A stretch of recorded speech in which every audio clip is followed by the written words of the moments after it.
आज सिमिलरिटी का second class है और सिमिलरिटी के सेकंड क्लास में हम थोड़ा सा और आगे बढ़ेंगे।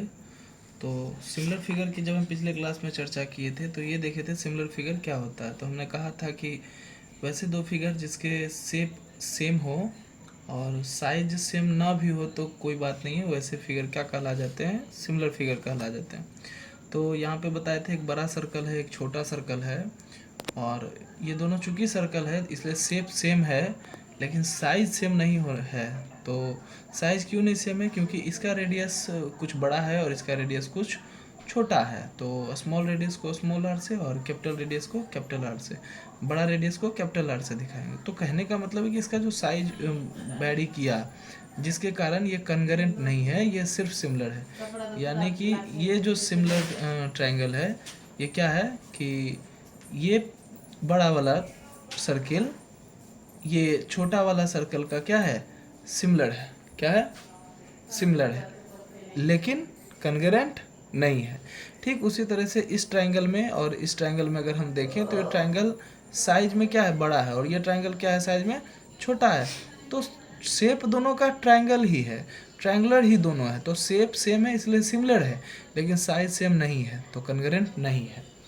अगर हम इस ट्रायंगल से इस स्क्वायर की बात करें तो ये ट्रायंगल और ये स्क्वायर दोनों का शेप भी डिफरेंट है, साइज की तो बात ही नहीं करना है, कंपेयर ही नहीं है, तो ये सिमिलर फिगर नहीं है। मतलब हम अच्छे से जान गए थे कि सिमिलर फिगर है या नहीं है, कैसे डिफ्रेंशिएट किया जाता है।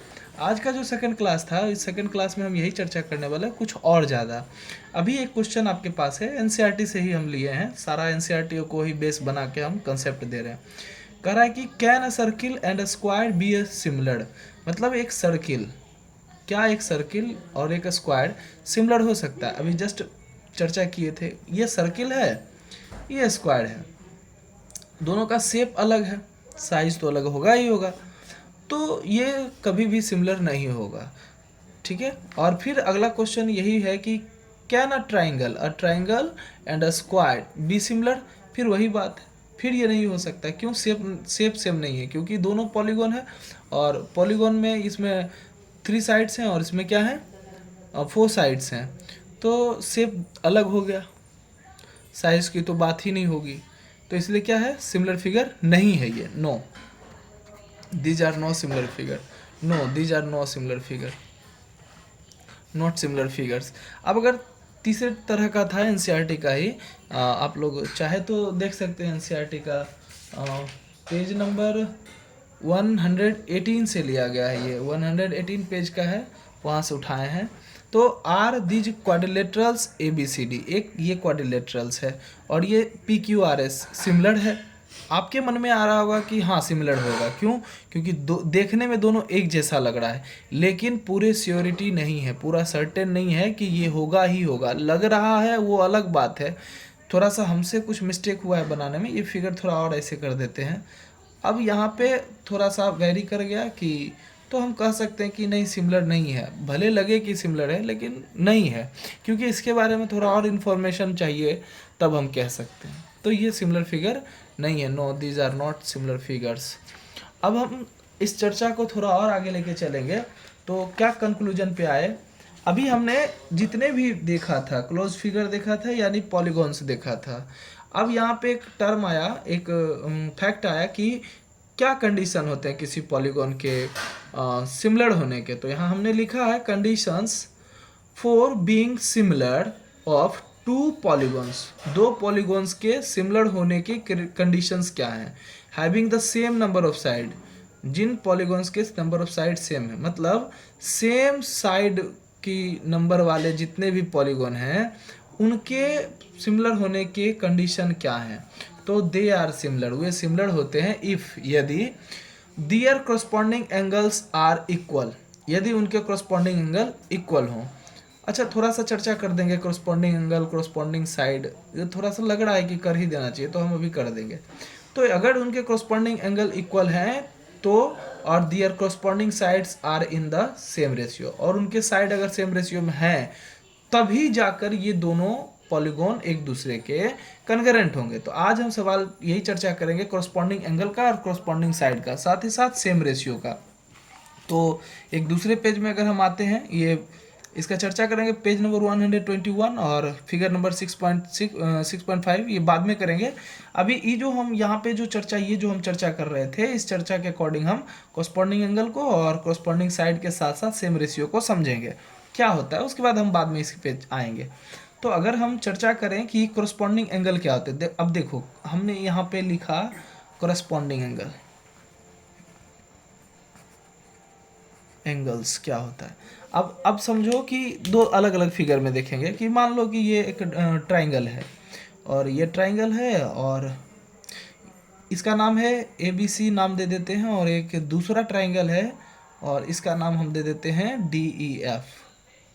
अब इस दोनों में ढूंढना है कि इस कंडीशन को ढूंढना है और ये देखना है कॉरस्पॉन्डिंग एंगल क्या होता है। देखो किसी भी दो सिमिलर फिगर में अगर एक एंगल की बात कहे, मान लो इस एंगल का मेजरमेंट 30 डिग्री मैंने कहा, तो इस ट्राइंगल में यहाँ यहाँ यहाँ कहीं भी 30 डिग्री हो सकता है, तो जो 30 डिग्री होगा उसी को उसका कॉरस्पॉन्डिंग मानेंगे। ऐसे कहा जाता है कि उसी ओर का। तो चलो यहाँ से हम चलते हैं, 30 डिग्री ले लिए, तो ये इसका कॉरस्पॉन्डिंग एंगल हो गया।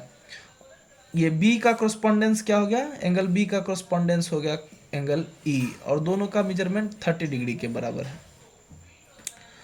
और फिर उसी तरह से एंगल ए के लिए, वर्टिकल एंगल ए के लिए बात करें तो डी हो जाएगा, और हमने इसके लिए एक अलग मेजरमेंट रखा। सपोज करो कि 100 डिग्री रख दिया, 100 डिग्री रख दिया, तो एंगल ए और एंगल डी के कॉरस्पॉन्डिंग एंगल है, तो 100 डिग्री का मेजरमेंट दे दिया।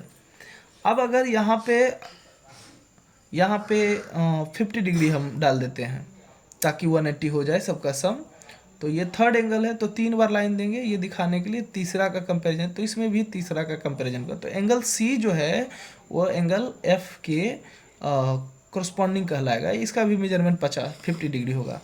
अच्छा, कभी कभी ये चीज़ें क्वेश्चन में सेम नहीं मिलेगा। मान लो आप अगर 9th अच्छे से पढ़े होंगे तो कभी कभी फिगर क्या रहेगा, ऐसा ना रह करके सपोज करो कि EF ना ऊपर चला गया और ये नीचे आ गया, मतलब यहाँ जो E था यहाँ आ गया, F यहाँ और A यहाँ। अब आपको इस तरह ना दे करके इस तरह रहेगा, तो कंफ्यूज नहीं करना है। जिसका वैल्यू जहाँ जा रहा है वो उसका कॉरस्पॉन्डिंग समझा जाता है। ये बहुत अच्छे से पढ़ाया जाता है, बेसिक टर्म होता है और 9th में ही सीखना पड़ता है। जैसे अब यहाँ पे 30 डिग्री इस फिगर में बी का 30 डिग्री यहाँ है, तो उसी ओर की बना है इस फिगर में 30 डिग्री, लेकिन इस फिगर में तो ऐसा कुछ नहीं, ये इस साइड लग रहा है, ये उस साइड लग रहा है।